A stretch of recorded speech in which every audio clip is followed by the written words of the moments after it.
What is going on, everybody, and welcome to another episode of Blast Beats. I am one of your fantastic hosts, Zachary Nair, back for another week, back for another episode, getting things on track, getting things how we always wanted to do them. As always, I'm joined by my fantabulous co-hosts, Chris Spooner. How you doing, Spoon? I'm doing great, Zach. How you doing? I'm doing all right. It was Wawa Day. I won't speak any further. And then we also have our main man Larry. How you doing, Radical Larry? I found out I have high blood pressure today. You know, I've been having some like real big breakthroughs in my medical as well. I'm pretty positive I have both ADD and ADHD. I would not be surprised, and I'm dyslexic, so it is answering so many questions that I've had over my entire life.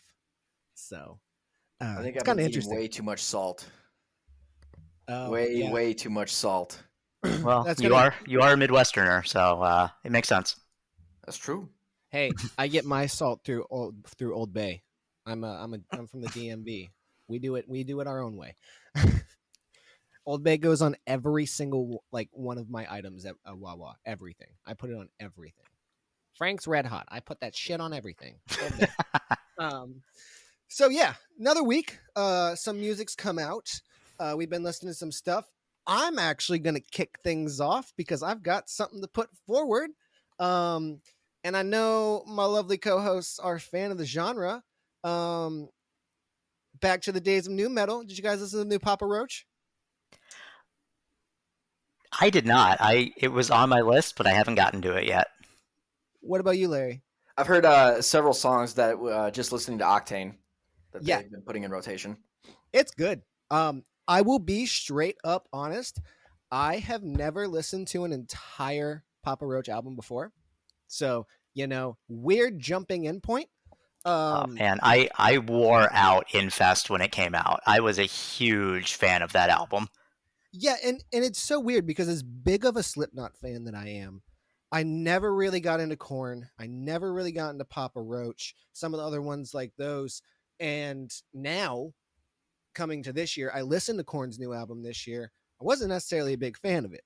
Um, and I don't know if that was the consensus that it was just like, it was all right. Um, I but loved it. then you I liked it. yeah, I loved it too. It's probably going to be in my top 10 list at the end of the year. It's Well, that it's I in my mean, top 10 now, but it's not your when you think of corn, you think of Jinko jeans and dreads. It's not going to fit that vibe.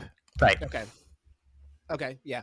But so like going into my first listen of Papa Roach, I was like, all right, well, let's see what we got here. And man, today, struggling in that deli on that line, but I got Papa Roach going in. They had Wawa was established in the 1960s, so they were playing 60s music only today. I Oh, heard way too much pre-Rubber Soul Beatles that it was killing me.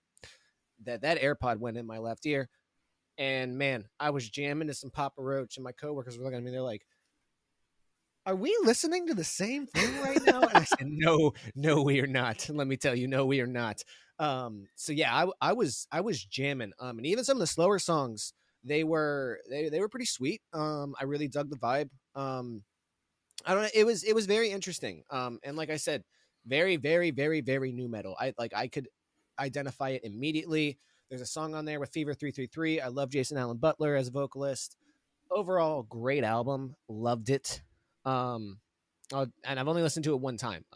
These are things that I really, really aren't able to like these opinions form through one listen, and the fact that I have formed them through one listen and been able to like coherently it just kept me in. Normally, when I'm at work, if I'm listening to music, because of my hearing situation post COVID, it can be very difficult with all the stuff going on around me to really sit down and focus on the music at work. No. This album was completely different. It had me the entire time. Yeah, I think they're very good at what they do. You're either a fan of them or you're not. And this far they're at in their career, I just think they're very, very skilled at creating hit songs. I can't remember the last time a Papa Roach album came out that they didn't have something on the album that I didn't thoroughly enjoy. Uh, you say it's very new metal. I think it's evolved. Um, the hot trend right now in hard rock seems to be this TikTok inspired genre, which I can't stand it. But I there's a would lot know of, because I don't use TikTok. well, like Jairus Johnson and stuff like that. And there seems to be a lot of influence. And I know they even collaborated on a remix, but I hear it in their songs. I can't stand that sound personally, but yet I can still. I thought there was a couple hits on there. I just, I think they're good at what they do. Oh yeah, yeah. Yeah, they're definitely good at what they do. It's been a while since I've really gotten into Papa Roach. I kind of fell out with them after the first couple of albums, and I'll hear some of their singles, and the singles are nice, but I haven't jumped into a full album. But I'm gonna have to check this one out. I've heard some good things about it from other people, and it's like I said, it's on my list. I just hadn't gotten around to it yet. Yeah, no, I like I said, I really liked it. And I mean, I'll definitely play it again until the Slipknot album comes out, and then I'll just be playing that because, um, yeah. But yeah, it's actually funny that you mentioned TikTok because I none of TikTok. I don't besides the stuff that I happen to see because they put it on Facebook and Instagram. But I don't use it at all, at all. I don't either. The only reason I became aware of it was listening to Octane. That guy Jairus Johnson blew up, I don't. and that's I how listen they. to the radio. But there started to be a trend because that song became like, oh, this was kind of cool. What a nice little throwback. And then they started to sprinkle in a little bit more of that similar sound. Okay, okay. Yeah. Another song that I listened to this week was Zigzag by Ramstein. Ah, Mm. Did you guys listen to that at all? yeah. I did not, but I was aware that it came out. It's Yeah, it's so another one there's that's on my list that I got to get to. I had a lot on my list this week, and life just got in the way. well, when my name is in a song, I have to listen to it. So and there's actually two versions. They did a remix of it. I haven't listened to that. I just listened to the regular one. I really liked it. I got a bit of a Dracula vibe from the song a bit. Just in some of the like in the guitars and stuff. I was like, oh, I'm just waiting for this to break down and hear Rob Zombie go just insane. But it was really good. I liked it. I don't again, it's not something else that another band I listen to a lot of, but when they release something and I see their name, I'm like, oh, well, yeah, let me give it a spin because it's probably gonna be worth it. But I mean, Rammstein's on a little bit of a heater. Their last album was fantastic in 2019. And it's another band, 100 years old, but they're still cranking out great ass tunes to go with their legendary live show. so something I was talking to my roommate about recently, um, and it's funny you mentioned how like they're like a really old band. Have you noticed recently how much we've pushed the age in music across all genres of how long bands are going as compared to like I feel like I don't know, like some of them have like always had and I feel like this is more so because of what I see in hip hop. I think in hip hop it's really being pushed to a limit of like yo, you got like 40 and 50-year olds going out there on stage. Like that's pretty like crazy in my head. I mean, but again, even like we think about bands like ACDC and stuff like that who have really like turned around and like they're like, yeah, you can't medically perform. It's gonna be medically harmful for you to perform. It's so weird that like some bands retire, but then some of them are just expected to go forever. And that's where like you have bands like Aerosmith with Steven Tyler, whose voice is completely shot. I do not want to hear, and he hasn't, thank God. But that time he sang the national anthem in New England, was it? Oh my lord, he butchered it. It was awful because the man cannot hit those notes anymore. And it's I just mean, such he's a been doing weird, it forever, so yeah. But it's just such a weird thing that people expect these people to be able to just go forever. But it's like, no, regular people don't do their jobs forever. Why do you think they need to be doing their jobs forever? I yeah. I think. mean, oh, go Sorry, ahead. go spin. No, go ahead, Rory. Well, Slayer. I mean, Slayer retired. It's going on what 4 years? I don't do the math. and it wasn't even a mutual agreement. Kerry King didn't want to retire. A lot of it is, I think, just health, but I think the big difference you see, like with metal and hip hop comparatively to other genres, it's more about the music. Man, that sounded really fucking pretentious. I, Um, but no. I know exactly what you mean though, because it's we don't want these bands to retire. I want new Slayer. I want yeah, new Slayer music. I'm yeah, very selfish. I want new music from all of my favorite artists until I die. Okay. yeah. With the if it's a top 40s mainstream, it's more about culture and the relevant moment, and that's why you see these young artists when they blow up, they're 18 years old, 17 years old, powered by a financial juggernaut. Whereas we'll go rock and metal, a lot of these bands, when you're hearing their quote unquote their debut album, they've been on the circuit for 10, 15 years already. So these Yep, guys are already 30 some years old yep. and they're fresh. It's crazy. Yeah, it's a totally different world in the world of rock and metal. It takes so long most times for bands to get that big break and to become an overnight sensation. They've Yeah. been doing it for a decade plus by the time they hit that. So it's much more common to see 30, 40, 50-year old, what we would call Although, geeksters up there on the stage. yeah, I would say that with the developments of social media, that the average age, I would say, has definitely gone down by the time they hit, like, it's probably not 30s anymore. It's probably like mid 20s, maybe like 24, 23. Because I've seen some fantastic social media marketing campaigns from bands that have just like, because so in comparison, you got to think of like a band like Mayday Parade, who in their genre has established themselves as a pretty big juggernaut. They got their start by following Warped Tour every single day because social media wasn't a thing. You couldn't do the same thing and have the same like exposure. But yeah, if you go to Warped Tour and follow the tour every single day and hand out your stuff to every single person, because that's how you had to do it back then. But now you can use Facebook groups and send it to the masses. You can formulate what you want to do on Twitter and be like, oh, people that are aged 18 to 25 are really into this specific genre. That means they probably be into my band. And like, it's crazy now. Yeah, And that's also led to, yeah, well, we can go longer then because we can continue to make money. right. Yeah. I mean, social media, if you know what you're doing, has made, you know, marketing your band and getting that big break probably easier.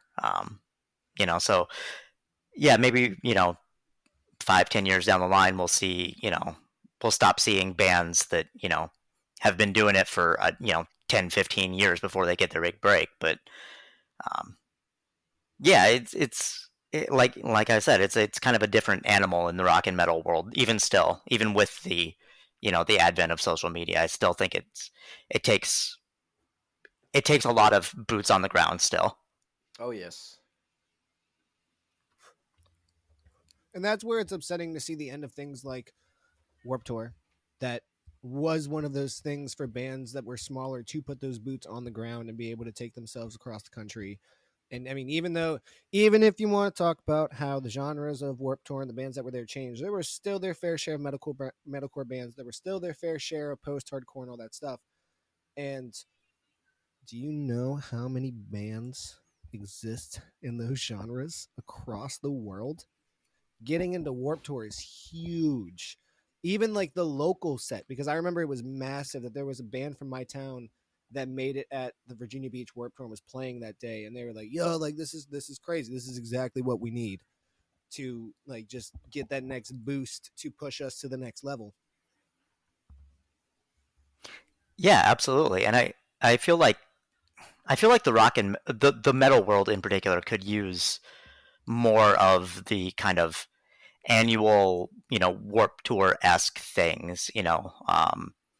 I know Maryland has a Maryland Death Fest that is going on hiatus after this year.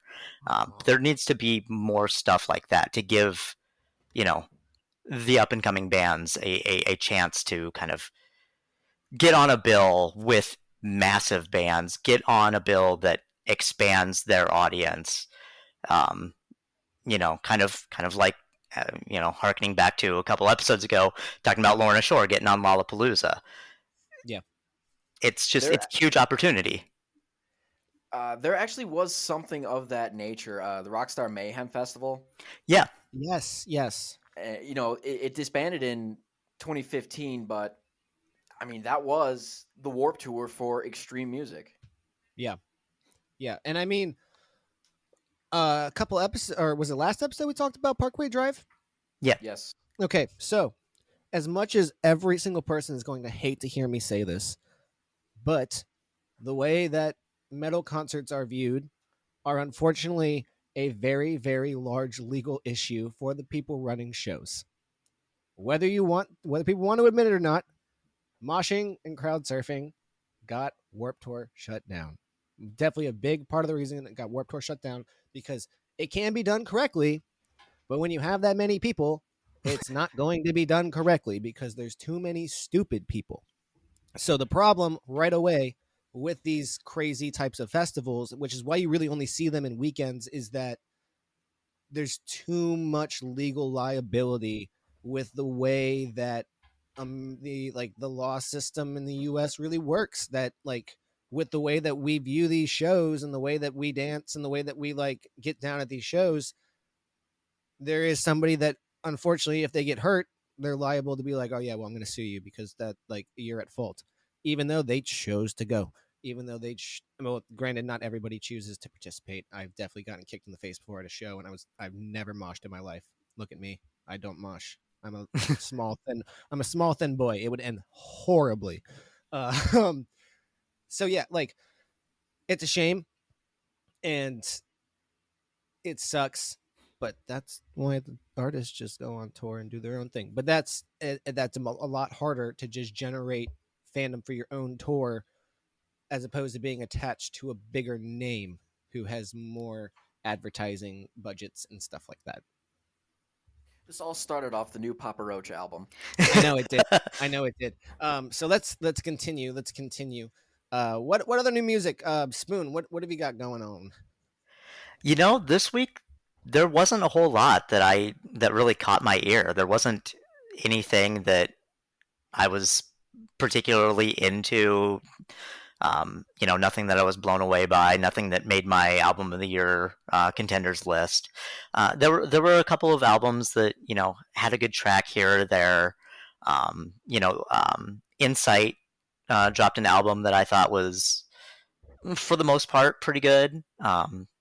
Just before we started recording, I was listening to a band called Lux Incerta, and I thought that was pretty all right. It's a kind of mix of mellow death and doom, and like the doom parts were all right. I really enjoyed the mellow death aspect of it, but just overall, it was kind of a bummer of a week for me for as far as new music. What about you, Larry? Same thing. A lot of I listened to was shit, but Black Swan, Generation Mind, hard rock band, great throwback sound. This was very good. Shades of Wasp and Accept. Very, very good sound. So I walked away enjoying that. If you want to hear that classic throwback 70s, 80s hard rock sound, Black Swan, Generation Mind. Did you guys catch the Wet Leg album? Nope. No, I did not. Okay, I've been hearing a lot about it, and that's the only reason why. I have never heard of Wet Leg. It's a self-titled. I might throw it on. I'll probably check out what it is. But it's on the list on Loudwire, and I'm just like, I've been hearing a lot about it. I've been seeing a lot about it, but I haven't actually listened to it because I'm like, interesting. It's from Domino, so probably not bad. And then another one that caught my eye this week, I didn't listen to it again, but it only caught my eye because it's from a band that I used to play at the radio station. Health's album, Disco 4 Part 2. They had a song with, who was it? Lamb of God on there? Mm-hmm. Yeah. Again, I think they're like an electronic group. Oh I'm looking for yes, I've some. heard this. Yeah, it's industrial rock. I listened to the album. It really wasn't for me. There It's were out there. aspects of it that were good. I enjoyed the track that they had with Lamb of God. They had a track Yes. with Nine Inch Nails that I thought was all Yes. right. Yeah. The opening song is with Poppy, and it was all right. But it was just wasn't my thing. Industrial rock is really hit or miss for me, and this was more miss than it was hit. Yeah. Yeah. Very, very unique. Very unique sound. If you're Yeah, into it, give it absolutely. a It try. was. I give them props. It was unique, and it was definitely something that you don't hear much in the scene today. So I give them props for being artistic, being creative. It just wasn't a sound for me. Yeah. Um. So with that wrapped up with a nice little bow, are we looking? Is there anything tomorrow? Yeah, it actually would be tomorrow. That you guys are looking forward to tonight, really? There's not a whole lot on the docket for me Yeah. for coming up tomorrow. I might take a listen to the Monuments album that's gonna drop. I'm Um, I'm hoping for some singles and some album announcements because I feel like there's a lot of bands that we're waiting for announcements from, and it's almost April 20th. We're mhm. almost 2/3 of the way through April, and I mean, when are you going to release them? Because the end of last year, after like Halloween, it really slowed down. So you're starting to run out of time to start doing a legit like album like rollout release with all the like standard stuff. So I'm interested to see if in the next month and a half, we get little a little churning of announcements and singles dropping. Also, Pierce the Veil is playing, and I'm hoping the fact that they're playing means that they're ready to release new music.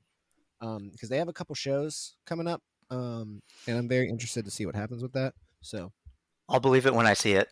yeah, I'll believe it when I see it too. But I mean, them actually having concerts for more than just one day. It's like a 5 or 6 day run. That to me is very promising. Yeah, So that's definitely encouraging. It leads me to believe that they're on their way to making an album, but yeah, yeah. they've been on their way Well, to making an album for years. they say they have it done, but I'm like, do you? Yeah, that's exactly Do where I'm at. Like, do you? if you have it done, drop it. Exactly. They were at the top. They were at the top. I'm so pissed about that. Anyways. Yeah, what about you, Larry? Is there anything you're psyched about coming up in the next 4 hours? I've got nothing coming up in the next 4 hours, but in the next couple weeks, there's going to be some fun projects. I just discovered with Spoon, there's going to be a Slayer tribute album Ooh. April 23rd, I think it was. I 22nd. know 22nd. Skullfist has something coming out, I believe, next week. Yep. Huge fan of Skullfist. Anybody here seen the movie Deathgasm? The ending credits is Skullfist, Bad for Good. That was my introduction to them. Great song, very fun band. So that's Who's it. who's doing the Slayer tribute? Various artists. It's a Oh, various stuff. compilation. Oh, okay. Oh, Brown Acid. Yeah. Okay, gotcha. Interesting. Yeah. What's their names? Shinedown releases an album next week. I might be interested in looking at that.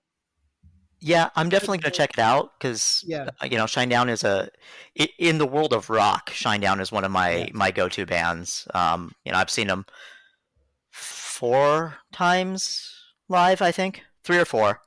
Um, so I'm definitely gonna be checking out that album. Uh, Kirk Hammett is dropping an EP that week as well. Nice. I'm probably gonna check out. And then the week after that, Ramstein's new album comes out, Zeit. And then, like I said last week, I'm really, really just waiting for Silverstein and the Black Keys release is coming up because I'm really excited about that. I got off the Black Keys for a while, and I'm really excited for this one. They've been doing a lot of genres recently. Their last album was a folk album, and I was like, I might Fuck skip this you. one. I might Hell skip this yeah. one. uh, but yeah. Oh, and Moontooth. Moontooth comes out the same day Right. as Black Keys. So, yeah.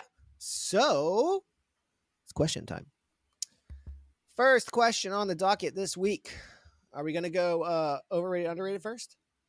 Let's do it. All right. Let's do it because that was the first one posed, and I think the second one is pretty gives us a little bit more suspense for the end.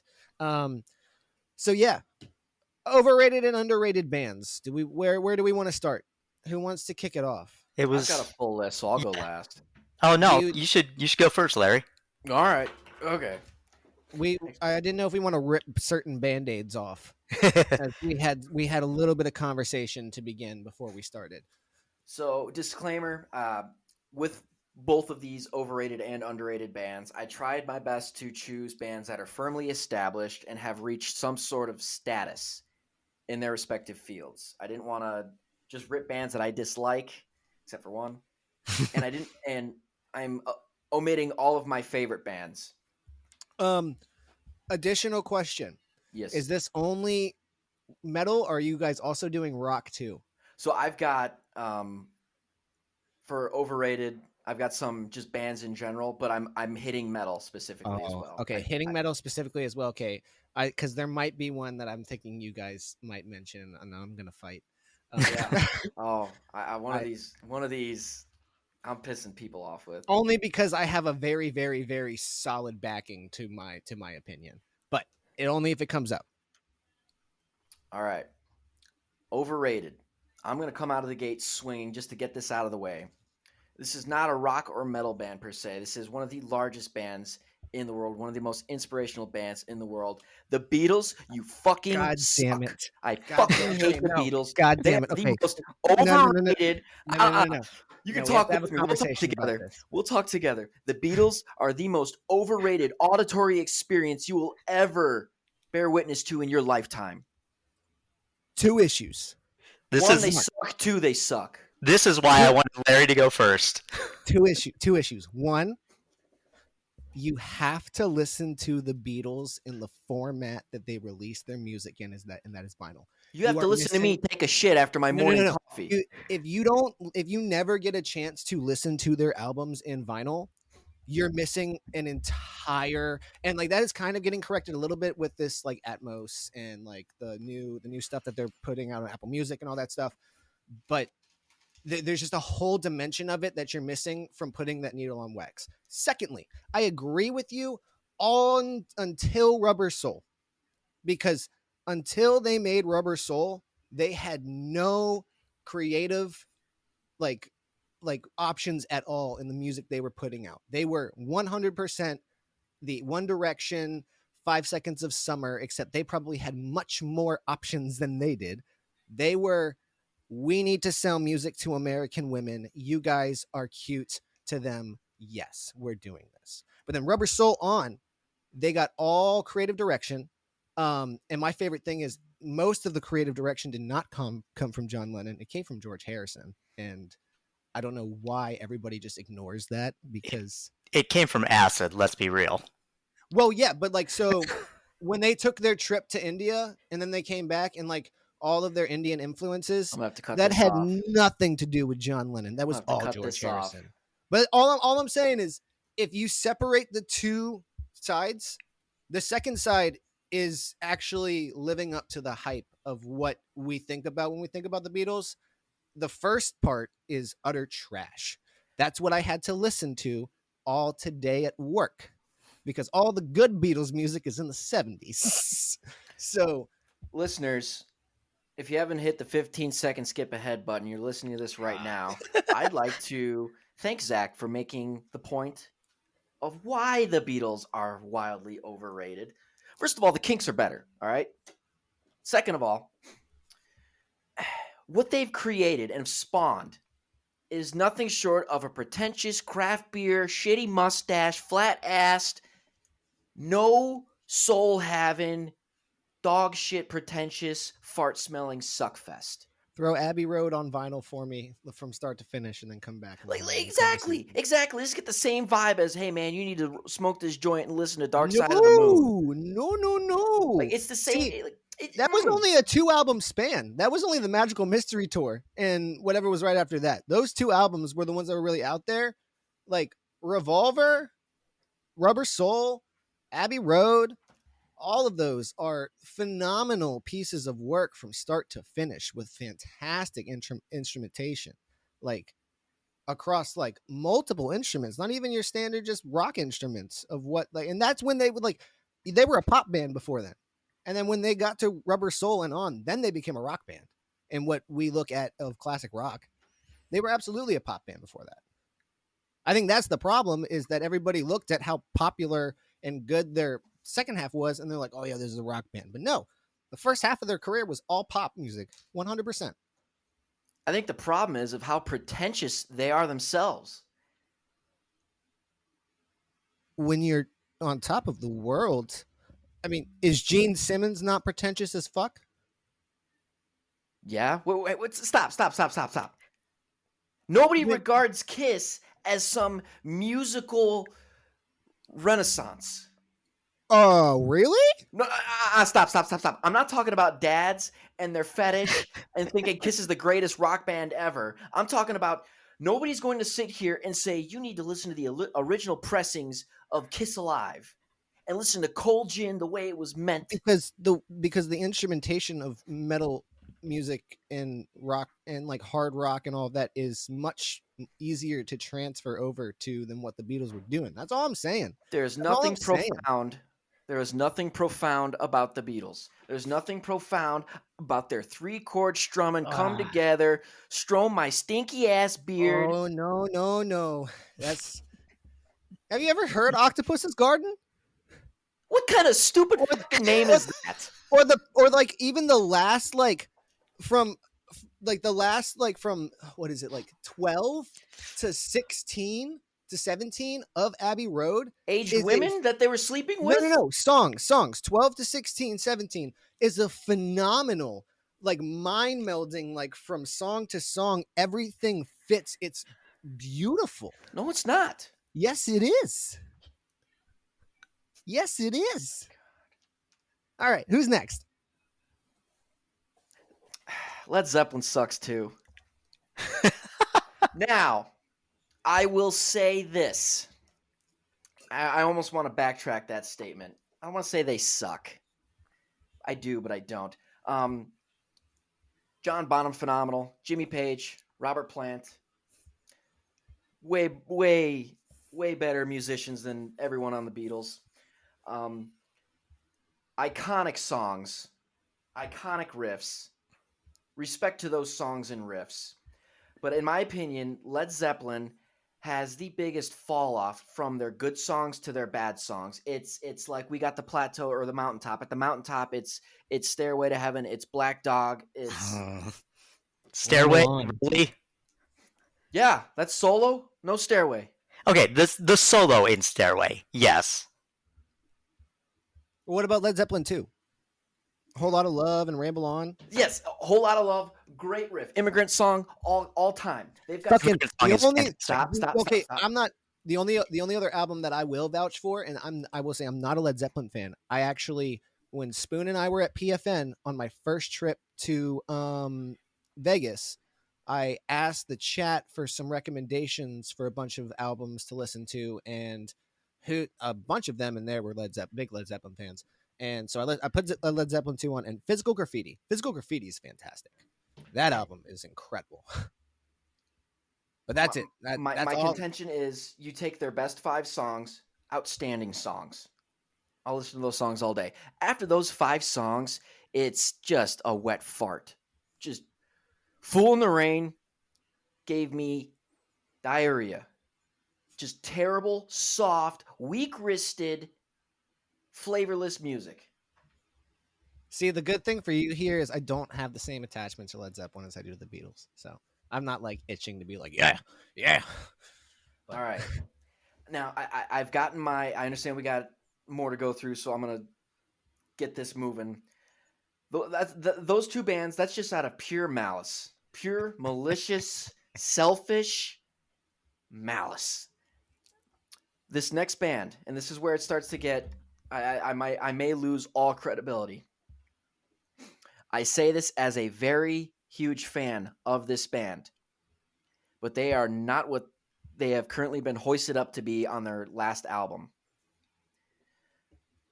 My friends, I think we need to come to terms with the fact that Gojira is an overrated band. I can't speak on this. I love Gojira. L'Enfant Sauvage is a fantastic song, fantastic album. Heaviest Matter in the Universe, Flying Whales for God's Sake, Oh, Stranded. this was the Grammy thing. Fantastic, fantastic song, fantastic band. But they are not this supreme, world melting band that they have been put on this pedestal. The suckfest I saw on Twitter from their last album, Fortitude, was unwarranted. I mean, Spoon, you were talking about it. Shout out to Bill Joya, the heavy metal surgeon. He was talking about it too. There were some skips on that album. It was an okay album. If you're being objective, that album was fine. Borderline mid, but it was fine. A solid album. And people were saying album of the year, hands down. Gojira is just the masterclass, progressive death metal band. Yeah, They're a very good band. when I was putting together my album of the year list for last year, at one point I kind of began to feel like I was crazy, like I was being gaslit for not having Fortitude on my top 10 list. Everybody had that in their top 10 list, and I was just like, it was all right. I fear we're starting to speak about Gojira the way we speak about, I don't want to, bend genres here, but like we speak about Kanye, where the way Zach speaks about the Beatles, just these musical geniuses, which it's a discussion in its own right. But like, I would go to bat for Kanye much harder than the Beatles. But they're just not there. They're a great band. They've got some great songs. They're just not on that level. Next one, Bring Me the Horizon. Criminally overrated band. They're now reaching festival headliner status. They are 3 albums into a stretch of just being we'll do whatever we want. It hasn't been very good. That is a lie. It's a lie. Because you don't like the genre. Whoa. You can't say that. I don't dislike the genre at all. My point is, they released their best albums 5-10 years ago. 8-10 years ago. Which is what?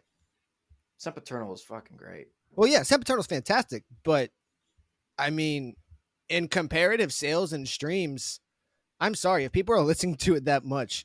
That's the Spirit was phenomenal. That's the Spirit was an amazing album. That's the Spirit had one good song on it. No, not at all. No, I didn't like Drown, but that's the only single song on that album I did not like. I liked every single one. That album was incredible. The last one they headlining music. You didn't like the post hardcore survival or whatever it was? It was fine. I love Teardrops. What was the other one? I actually have it on my phone. I don't know why I'm trying to search it. There was another one on there that I definitely felt like you would have loved. Kingslayer is a fine song. It's not festival headlining music. Their best album came out in the past. Oh, I was gonna say the first one, Dear Diary. Nah. Oh, it's downhill. It's been downhill for them for a while now. But yet their brand has grown. Well, okay, so that's where we go back to what we've discussed heavily. Okay, do you want them to make music that they don't vibe with whatsoever, or do you want them to make music that they actually enjoy? It has nothing to do with them switching genres. Well, but I think it does. The music they're producing of that genre is not nearly as good as their status on the bill. It is though, because they said fuck our fans if you don't want to listen to heavy music, and they gain just as big of a fan base with the same stuff. It's not about if it's heavy or not. Ghost isn't heavy at all. No, I'm not saying if it's heavy, but I'm saying even if they lost fans because they changed sound to not being heavy, they've only gained more, which means that they're still putting out good music. If you're not putting out good music, people aren't just going to flock. Like, there's no reason to. There's been plenty of bands that they put out a bad album and they're like, all right, yeah, this is done. This is over. Memphis May Fire. Memphis May Fire was massive. And then they started getting way too preachy. And everybody was like, I don't know about this anymore. This is a bit not what I signed up for. Tonight Alive. Tonight Alive was a massive pop punk band. And then they went electro and their fan base dwindled quickly. Like, I don't think you can be overrated if you've continued to make music and it is only consumed more. I think but that's kind of a major component of being overrated. Like, I know which band you're going to list for your overrated. Me? Yeah. I don't think you do. Well, the little hint you threw to Spoon earlier. I don't think you do. If it happens, we'll see. I'll go next. Go for it. That's fine. Then I'll buzz through these last three. But Bring Me the Horizon, definitely overrated. Kill Switch Engage. They're not a titan or a huge pillar. The best part of their career was not with Jesse Leach. Correct. And that's been a very small part of their career. I really just don't know how else to say it other than they don't have anything without Jesse. God damn it! I'm sorry, forgetting his name. Howard Not Jones. Jesse Leach. Howard Jones. Thank you. Without Howard Jones, they've got nothing that grabs you. Yeah, I completely agree with that. And I think their entire namesake was made with Howard Jones. So I find them overrated. I'm sorry. And then the last two, Nothing More. Nothing More's first few albums, they were getting pushed as the next big hard rock band, the next big headliner. They were getting forced down our throats. Nothing More sucks. Here's a quick little test for you. Sing me a Nothing More riff. You can't. They don't have riffs. No riffs. And then I Prevail. Same thing. You just stole one of mine. I Prevail. Very overrated. They were terrible live. They got the right hand Fearless treatment. I'm not familiar. Okay, so they were on Fearless, and amongst Warped Tour, your major labels would be Fearless, Epitaph, Rise, Hopeless, Pure Noise. Okay. So all those, but Fearless is massive. Fearless is huge. They have like some of a lot of the headliners, and they picked up I Prevail and literally just blasted them everywhere. I had never seen them do this with a band before. Their Blank Space cover sucked. Sorry. Yeah, our Last Nights was better. But Strong disagree. But I did their last album. There was a couple of like pretty good songs, but like I don't listen to it anymore. So those last two, I feel, are industry forced movements, and they just don't cut it. Yeah, no, definitely industry forced. 100%. Yeah. So that's it. That's it for my overrated. I'll flip it over to you guys. All right, so overrated number one for me, and I'm just gonna knock this out. Bad Flower. Oh. I can't stand them. It is 100% a lyrical thing for me. I threw it on and I could not get down with the lyrics whatsoever. I did not understand. Was it you, Spoon? You weren't the fan of Turnstile, right? Yeah. It was all right. It was all right. Well, so like this was like my album that came out last year, and everybody was just going insane on Twitter, and I was just like, I don't understand whatsoever. I don't get it. I don't know. What is it? It's called hard rock is what they're labeled as on Wikipedia. So that's broad as hell. So I mean, I don't know. I just don't know what it is, but I just can't get down with it. My next band is kind of a twofold because they're both overrated and underrated. Of Mice and Men. From the first part of Mice and Men with Austin Carlisle, extremely overrated. Restoring Force was all right. Cold was awful. And to top it all off, Austin Carlisle isn't the best person. True. However, the Aaron Pauley led of Mice and Men is underrated as hell. Their music afterwards was of the same tier, if not better. That album they put out right after, with the cover of Money on it, from Pink Floyd, that album was incredible. They've only done well with their like little 3-4 EP drop this year to turn into an album. They've been on a fantastic track, but I definitely think the like parting ways, and then like Austin Carlisle was extremely established, and it was kind of the frontman effect where when you were that established, this is the person that people are going to pay attention to. Not that their drummer and guitarist and bassist did not have any popularity, but when you lose somebody like that and you just go within the band and don't add somebody else on that's a big name, it can kind of not work in your favor. But they made it work. They still had like the footing for what they were. And then I had one more. Oh, and this one is a very pain for me to say. It's very upsetting. A Day to Remember is really overrated at this point. I love their music. I love their last album, but that doesn't mean that they're not overrated. They're not a hard rock or post hardcore act anymore at all.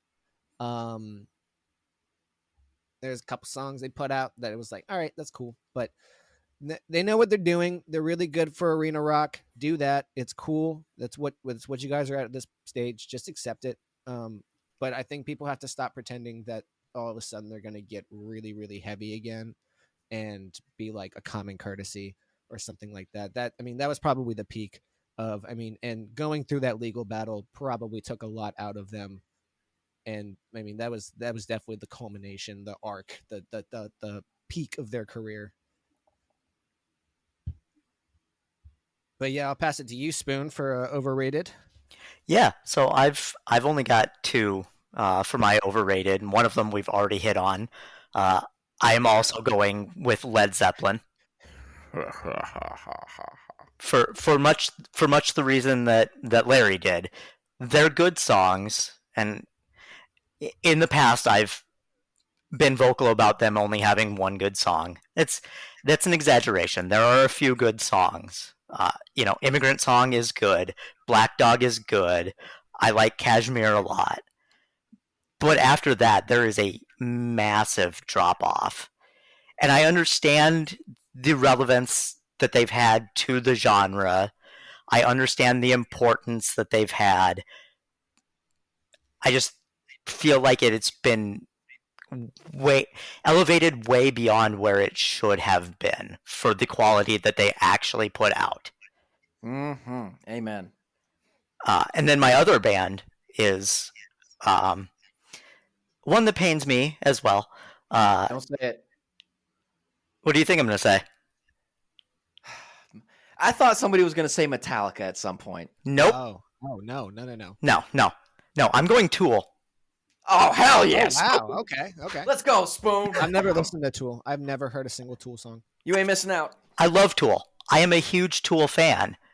But my biggest problem with Tool fans is most of them are tools. Yeah. Ha!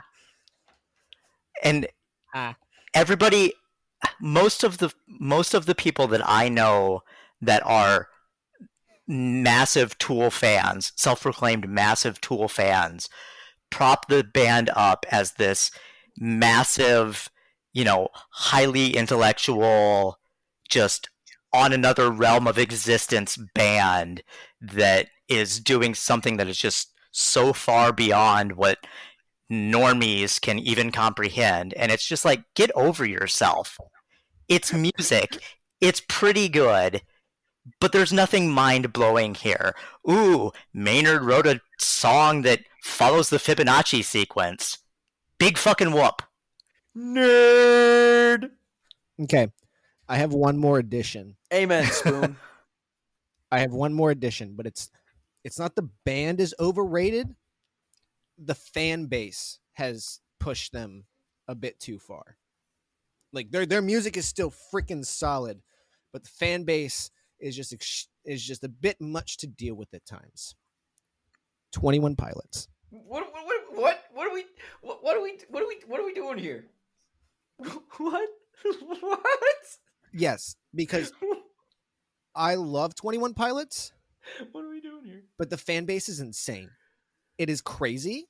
Now granted, they do some like ridiculous album crap that like it gets like way too like all the stuff that you see with like crazy fans where they're like putting like crazy ass encryptions and codes and like you have to find this and that and it only builds them up. But like they'll like literally just be posting something standard, like a picture of Josh and Tyler, and they're like, "Oh my gosh, is this a sign? Is this something that's going to be for the future?" Like all that, and I'm just like, "Yo, shut up! Let them post a picture about whatever they were doing today, please. It doesn't mean they're releasing music. Shut up." Yeah, I love 21 Pilots. I have almost all their albums on vinyl, but the fan base has pushed like we're talking about like overrating. Like they're a band that I'm surprised isn't a bit more on like the top tier of a lot of shows and festivals because of the like hype that they got. But I also think it's because like it can be a bit too much at times. That's it. That I was looking through my library and I saw that and I was like, yes, no, they like it's not that they're overrated. It's that the fan base has overrated how popular the band is. That's what it is. Is the demographic of that band young adults aged 15 to 20? No, I don't think anymore. I'm That's just picturing a bunch of 17-year-old Tumblr girls well, spamming. okay. Well, you got to think their first album came out when I was a junior in high school. That's not their demographic anymore. They had the same demographic as Warped Tour and stuff like that. I mean, early 20s at this point, definitely. So, yeah, no, that was just a bit of a rant that I had to get off. Let's go underrated though. Okay, I'll make this quick because I know we got one more thing we want to get to.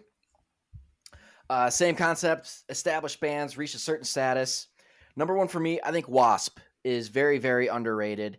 I think they actually have a surprisingly deep catalog of great songs that are hits that I think it's the same sound. It should have been on the same kind of on par with Motley Crue, not necessarily hair metal, but I'm not saying they should have been as big as Motley Crue, but I thought nobody talks about them when we talk about 80s metal and shit that rocked back in the day. Nobody talks about Wasp, and I know a lot of it has to do with I think because Blackie Lawless is largely hated by other musicians and fans. Way before my time, I don't know the context of it all, but in terms of just if we're stacking up their music, I think they're very underrated. After that, Suicidal Tendencies, same thing. Suicidal Tendencies has some outstanding songs that we don't talk about enough. Everybody knows Institutionalized. You Can't Bring Me Down. I'm surprised that's not on every throwback metal playlist. That's a jam. That band gave Metallica Robert Trujillo at the end. They were also on Tony Hawk's Pro Skater with Psycho Vision. I just don't understand. With these opportunities that they've had, I thought they'd be more regarded by the old heads. After that, After the Burial's been around, and they've got a couple monster ass riffs and hits. Lost in the Static, Behold the Crown. I figured they'd be reaching that stage of headlining their own tours at least. I know they were just on tour with Black Dahlia Murder and Undeath, and their Rivers of Nile. They were an opening act for that. I thought they should be kind of running their own shit. Two more. Thy Art is Murder. Ooh. If we're talking about brutal music, they need to be included in every conversation. I think because they're classified as deathcore, and deathcore kind of gets a slap on the wrist from purists because it has a tendency to have a distinct, I don't want to say cringe sound, but like think of Attila. More, yeah. Zach's smiling. I love Attila. I think it's a brand of deathcore that kind of leans a little bit towards death metal, and I think it's really if you wanted to listen to what it sounded like to get punched in the face, listen to Thy Art is Murder. It's I think I'm stuttering here. I got nothing. God damn it. I love Attila because Franz is not at all what his stage persona is in real life. And then finally, Static X. Oh, I think yes. I Agree. think Static X is very underrated. Their shortcoming, I think, is because they came up in that Bermuda Triangle era of heavy music, where everybody considers them new metal, or just, and if you share the stage with a similar band, guilty by association, they're not going to give you your proper due. But Static X, several albums, Wayne Static, rest in peace, jams, absolute jams that largely go unnoticed. But that's my underrated. If you want to go ahead, Spoon. Yeah, I've got two bands for my underrated list, and for me, it largely comes down to the instrumentals, and I think that these two bands are top tier instrumentally, and I don't feel like either of them get the credit that they deserve for being like just at the absolute, for me, the absolute pinnacle of what they do.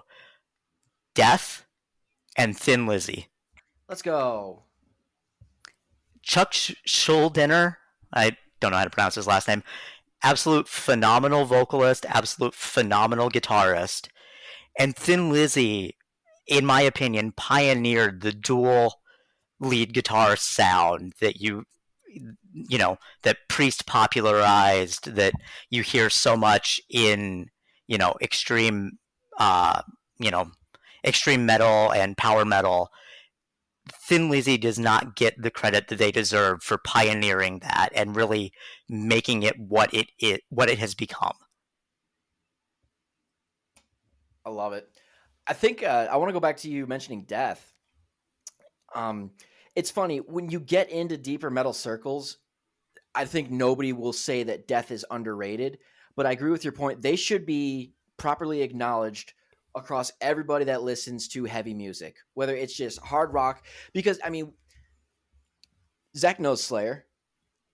I Yeah. don't think he knows like the deep catalog of Slayer, but he knows Slayer. Death needs to be in that realm of, yes, I know who they are. I understand their significance. Exactly, and that's my point. I think that if you're deep in the metal scene, you know who Death is and you revere Death.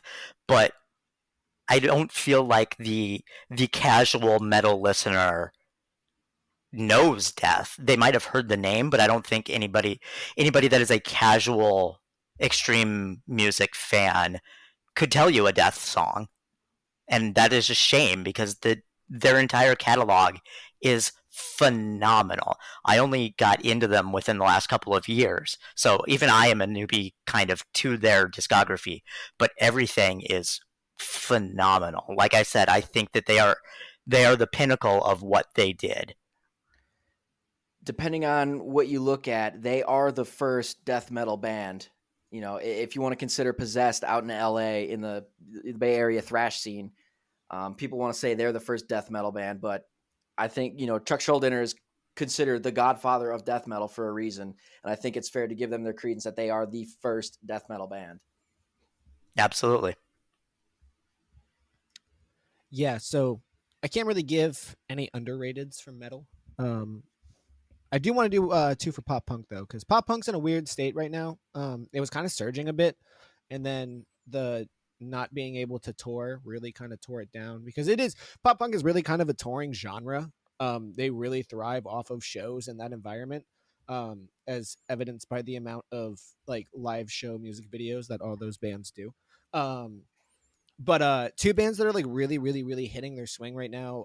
Seaway, who is one of my favorites. Their album, not Fresh Produce, Turn Blue. Yeah, I think it was Turn Blue. But that album is phenomenal. It exceeded my expectations incredibly. And then a new band from Canada, and this is actually something I've noticed about my like pop punk is that I have a lot of international pop punk that I listen to. Bearings is fire. I love Bearings. They're a fantastic band.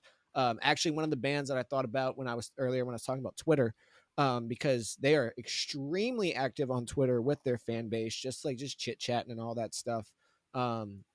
but yeah, two bands that like when I go out and try to get to some of these festivals, I'm definitely trying to see if they're on said tickets and lineups. But yeah, that's the probably the best that I can put forward for underrated. I had a lot more for under. Well, I did do the Of Mice and Men, so but let's transition into our final question, which was drafting our own fantasy band. Um, so like fake, Fictional characters. fictional characters, not even fake, fictional characters in a band. Um, how do we want? Like, do we want to go like all at once, like with each with our band, or do we want to go by like each instrument and like go one by one? I thought we were gonna just like kind of keep the same format. Like I hear your band, we hear Spoons. Okay, yeah, yeah. Let's do that. Let's do that then. Who wants to go first? I'll go. Sure. So I decided to go, like, when I was thinking about this, I kind of had a few different ideas. And, obviously, like, for me, the first thing that popped into my head was, well, why not just go with Death Clock? But that felt a bit cheap. So then, I kind of started thinking about metal and, extreme music and kind of how a lot of people who don't necessarily listen to metal, and even some who do, call them Cookie Monster vocals. Ah, And, that kind of just got the ball rolling for me, so I'm going a straight Muppets band. Cookie Monster vocals, very good. the Count on bass, because, Ooh. who's going to be able to keep rhythm better than the Count?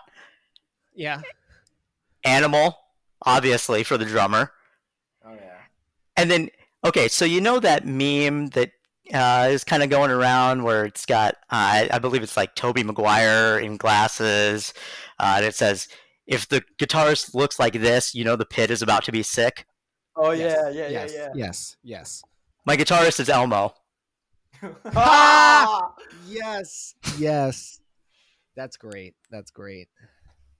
That's fantastic. Rocco's All gonna right, get his ass whooped in the pit. all right, Larry. All right, Larry, what you got? Okay. At drums, I'm gonna ask you this: you guys ever watch an episode of Family Guy? Mm-hmm. You ever see Stewie Griffin walk? Yes, You hear how it sounds? That Stewie Mm-hmm. Griffin's your drummer. Stewie Griffin's feet were made to play the double bass. Stewie Griffin behind the kit with the blast beats. There you go. There you go. All right. In a band, on bass, when you have a bass, when you take the bass out of a song, you can hear it's missing something. You need the bass. It holds it together. It's not the main character, but you need it. Otherwise, the show falls apart. So I'm going with Jim Leahy on the bass. Oh shit! Oh That's right. shit! I am the liquor. I don't need Jim Leahy to be sober to play the bass. I just need That's him on the bass. amazing. That's amazing. Because without Jim Leahy, Trailer Park Boys is just missing something. Is it continued? Like, have they done stuff after him? Yes, but Okay. and the show itself is done, but they're doing Trailer Park Boys projects. Okay. Rest in peace, Jim Leahy. Yes. R.I.P. My rhythm guitarist. In my band, I need my rhythm guitarist to be solid and steady. He's not going to be the rock star, but he needs to be damn fine. He needs to set the tone. He needs to play the riff. He needs to be the riff so my lead guitarist can play off of that. I need somebody that is outstanding and fantastic in their own right, but not necessarily the spotlight character. I got Randy Marsh on my rhythm guitar. Oh dang! That's great. On lead guitar, I need my lead guitarist has to be a maestro, has to be one of the most gifted animals in the entire universe. Okay, I need Eddie Van Halen level expertise, just an assassin in all facets. So I went with Rick Sanchez from Rick and Morty. Okay. Public Enemy #1 on the axe, and we're gonna Get have some riffs. swifty. We're gonna have some riffs and licks. This band needs a lead singer. This band needs a stage presence. I've got characters already, but I need a bona fide star that can captivate an audience and move around the stage and bellow all over this bitch. Cosmo Kramer on the vocals. Kramer. From Seinfeld? Yes. Oh my Kramer god. is my front man. Kramer is going to kick through the door on the stage. I That's didn't how know we're his going to kick first off the name was show. Cosmo. Kramer is my lead singer. Wow. Damn. That is my band. Shoot. Well, That is incredible. that was quite the wow. All right. Well, I feel pretty confident in mine as well. And to start things off, we got to go to I was about to say the bass and that doesn't work. We got to start in the back. Let's start in the back, and that's with the drums.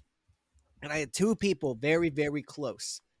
But when you play the best drum solo of all time, you have to be in my band. So that would be Benson Dunwoody from Regular Show, who absolutely slays a beautiful guitar, or not guitar, a drum solo. They're like, oh no, we can't let them know you know this solo. And he's like, I'm going to do it. Close second was Patrick Starr, because because I mean nobody slayed harder than in the Bubble Bowl than Patrick Starr.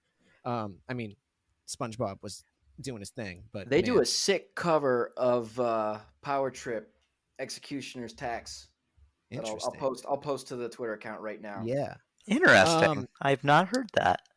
Yeah. So then we're gonna go to my bassist, and I need somebody who is fantastic. Like, it is second nature to them. This is what they do. This is what they love. This is what they breathe. This is what they live. And that's why I'm picking Marceline, the Vampire Queen from Adventure Time.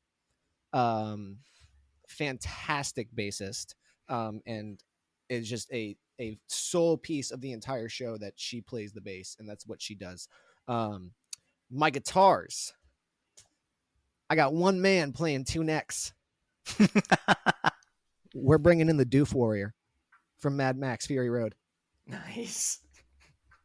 He's going to be slaying with the fire coming out, all of that. Love it. And then finally, we have my front man. Now, thankfully, my front man already has experience being a front man of his own band, because my front man is 2D from the Gorillaz, who will also be playing keyboards. Feel good. Yep. And that, like, 2D up front with already the stage presence. We've got him backed up by the Doof Warrior and Marceline just going ham on the strings. Like he can do rhythm and lead. Like, it's beautiful. And Benson Dunwoody just holding it down for the underground back there on the freaking, just going to town with the sticks. It'll be quite the show. Quite the show. Love it. I love the Doof Warrior. Yeah, I had to look up his name because I was like, what is his name? And I saw that and I was like, because it's funny because there's my roommate and then one of my coworkers and we have a Snapchat group called the Doof Committee, and which stands for the Doofus Committee. But I was just like, the Doof Warrior. All right, well, sure. But yeah, that is our fictional band. And it was really cool because, like, I was just looking through. I mean, I kind of looked up some lists online, but I kind of had a general idea of what I want to do. I figured you were taking Animal, Chris, so I didn't put that in. I was like, well, I got to pick somebody else. But yeah, I definitely want y'all, the listeners, to let us know who you would put in a top or a front four, front five, whatever you want to. It can be. I mean, shoot, Slipknot has like what, 7, 8 members? 9 piece. 9 piece. I mean, go crazy with it if you want. I mean, shoot, tambourines, cowbell. I mean, everybody's got a part. But yes, Always this has more been. cowbell. You can always play more cowbell. But yeah, let us know on Twitter at @ATB_Blast Beats. This has been another episode of Blast Beats. We're getting the schedule down. We're dedicated. We're ready for it. We're back better than ever. We got plans for next week. It's going to be great. we need some singles to drop though, because the new music's coming in a little slow right now. um, but yes, as I said at the beginning of the show, my name is Zachary Nur. You can find me on Twitter at Zach Nur, ZACHKNERR. Spoon, Larry, where can they find y'all? Yeah, you can find me on my personal account at Spoonful of Sport, or you can find me tweeting from the Blast Beats account at ATB_Blastbeats. I'm at Radical Larry 007. Beatles suck. I don't know if you caught this, Larry, but you tweeted something earlier in the week. I don't know if it was from the Blast Beats the account, but like I have them both, my personal account and my phone account, or the like podcast account on my phone, and I saw that, or was reacting to it, posted a GIF, but then I realized that I posted the GIF from freaking from the Blast Beats account. So I was responding to our own one, and I think you quote retweeted it from yours. And I was just like, oh my gosh, this is a mess. Oh, I think I did that too. I've yeah. a few times. Well, when you were using the Blast Beats account, that was a nightmare, because like I was getting all of these accounts, all this stuff popping up. I was like, wait, I can't use this right now because this is actually Spoon and not both of us. Let me hop out, but like jump back and forth. But yeah, this has been a fantastic episode. We love y'all. We'll be back again next week. Stay awesome, stay classy, and see y'all real soon.